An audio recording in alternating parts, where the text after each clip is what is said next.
How's it going, everybody out there in the YouTube sphere? It's Relentless here, bringing you yet a brand new edition and a brand new episode of the Division Builds. Now, today is not going to be your particular cookie cutter build that you are normally used to seeing. We're just going to go over some things that seemed a little wonky when it comes to being in here in the shooting range. As you can see, the dummy behind me, without being scoped in, I'm hitting for a little over 361k. Scoped in, I'm hitting for 317k. So things seem a little wonky.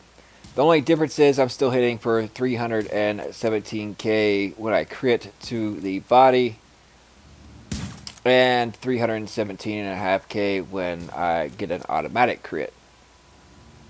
So basically, the sum of this is when I'm not critting, I'm at 134. But when I do crit to the body, I'm doing the same amount of crit damage to the body as I would be as if I was scoped in. So let's go over the build right quick, shall we? By no means is this min-maxed. They are better marksman rifles out there. The primary one that I like to use is the SOCOM M1A. It's 171% headshot damage, but its talents are the main thing. Talented, killing a target with this weapon increases skill power by 15% for 20 seconds. The effect does not stack. Killing a new target refreshes the timer. Skilled, headshot kills with this weapon increases signature skill resource gain by 5%. And cool-headed, performing a headshot reduces all skill cooldowns by 5%. Now the key thing, performing a headshot, not a headshot kill. So just hitting someone in the head reduces your skill cooldowns by 5%. Now my M700, as you can see, predatory, I do not have enough to unlock that talent. It's 4790 and my stamina currently is 2743, but killing a target regenerates 35% of health over 20 seconds. Now if you are able to, then by all means you can spec into more health and unlock this talent, but then you wouldn't be able to use these talents down here because these talents require 4790 in electronics. And a Deadeye build is not one to be in the mix of things right up front. It's a build to be sit back and take pop shots and down enemies while your other teammates, or more or less the rushers and the flankers, you deal enough damage to where all they have to do is go in and swoop for the rifle butt or practically finish them off. Now I do have another one down here. This is SVD with Deadly, Toxic, and Fierce, which is, like I said, the best one I have is the SOCOM M1A. Now if I didn't have Predatory on this particular weapon, and I had something else along with, like, say, Skilled or even Cool-Headed, that would be more beneficial. Or if I just had Brutal, but you know, with Brutal, if you're scoped in, you lose all bonuses to your headshots. But yet, if you're not scoped in, like I demonstrated earlier, then you can still use Brutal as a talent on your weapon. Now, going into the character sheet,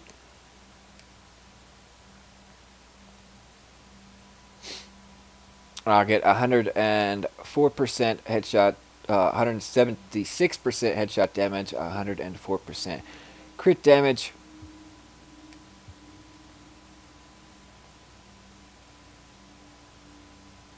And on my M700, I get 136% critical hit damage and 169% headshot damage. Moving on to the gear.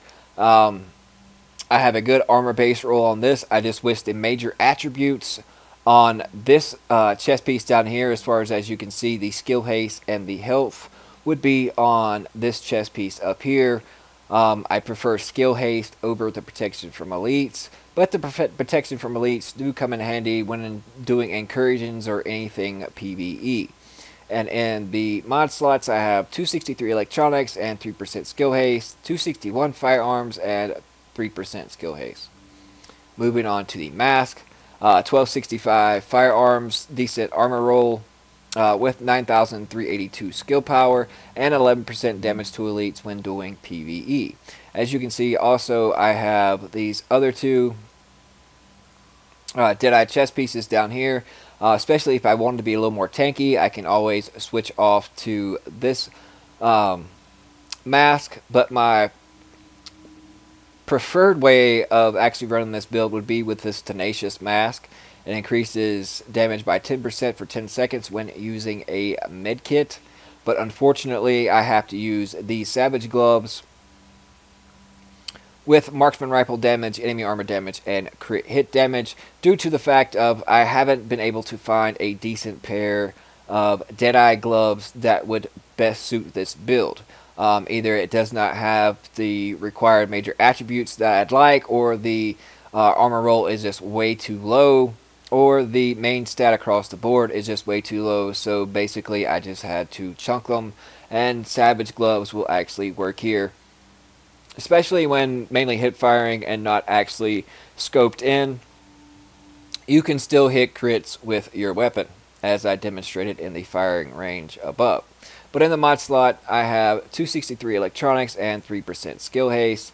Moving on to the knee pads, 1255 firearms, 3% all resistance, shock resistance, disorient resistance, and disrupt resistance. Instead of disorient resistance or disrupt resistance, I prefer bleed resistance and flame resistance. I had these other two that I could easily switch to, but this has the major armor roll on it. Instead of the 3% all resist, since I'm going to be sitting back, I prefer that to be health, so that way I have a little bit more health into my health pool. And then moving on to the mod slots, 263 electronics, 3% skill haste, and 5.5% first aid self-heal. Moving on to the backpack, I have specialized backpack, 1258 in firearms. Major attributes is the 13257 in health. You can also switch that out very easily to something else that would better suit your build, especially if you want to deal most damage. You can change that to crit hit damage or even skill power to increase your skill power to closer to 200k. Such as this backpack here, I could easily switch to that. It would drop my health full, which is, it doesn't really matter that much because I will be sitting back, and if I want to do more damage with my skills, then therefore I can easily switch to this. So it's also player's preference on how you want to. Now, switching my mask with this, with both having them skill power, I could easily reach 200k skill power, no problem. And then with the talents on my SOCOM M1A, and having 200k skill power, I can easily get my skills back non-stop. And also if I had that Tenacious mask giving that extra 10% boost, I can easily 1 to 2 shot someone from downrange, no problem, no questions asked. Even in incursions and LZ bosses, I run these two particular weapons and I just eat through everything and everyone.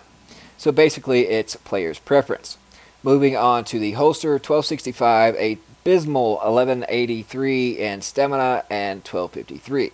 Now I do have these two holsters, especially this one. The major attribute on it kind of stinks unless you're doing the PvE, which would go with the chest piece that I have. That would give me 6% protection from elites, but the main stats are higher in firearms and stamina, but still the electronics are abysmal at 1138. This holster right here has the lowest base armor of all, but the higher main stats, with the major attribute being health. So therefore I chose to go along with the skill haste because I'm stocking on skill haste on basically everything. So let's go over to the character sheet. Now as you can see, my skill haste is at 21%.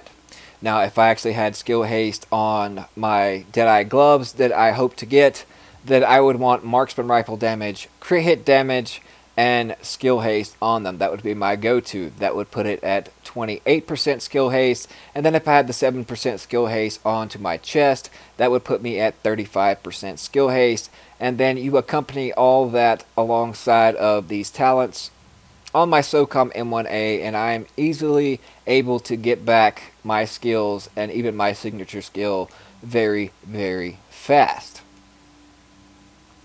Now moving on to the skills themselves. Booster shot, 110.5k self-heal to myself, along with the temporary increase in damage and damage resistance.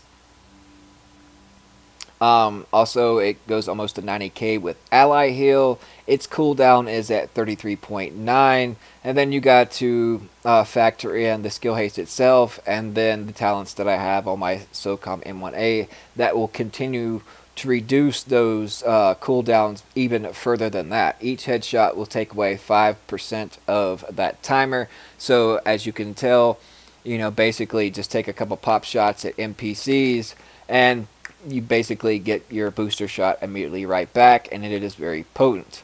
Now you can choose to run a sticky flash or those pesky air bursts, especially if you're getting flanked. If you need a quick getaway, you can switch to these and drop them. But if you're basically going to be sitting back, or you're doing incursions mainly with this build, then you want life support. You drop it. It's got significant enough health.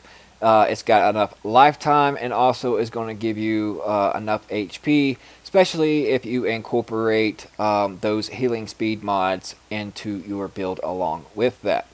So it all depends on basically if you're going to be doing PvE or PvE incursions, or dark zoning, last stand. You know, it all depends on those particular situations. Now this particular build, I mainly designed it for PvE, but it can be used for PvP, but I recommend going for the PvE and dropping life support and running booster shots, so that way you're not only helping your teammates, but also you're helping yourself by dishing out more damage, and you're getting your skills back repeatedly.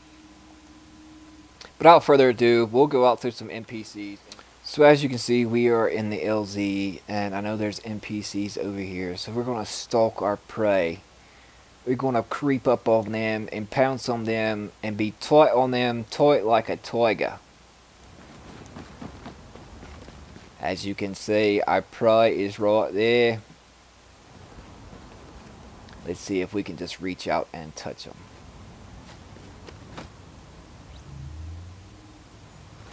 And as you can see, they are easily dispatched, no problem whatsoever.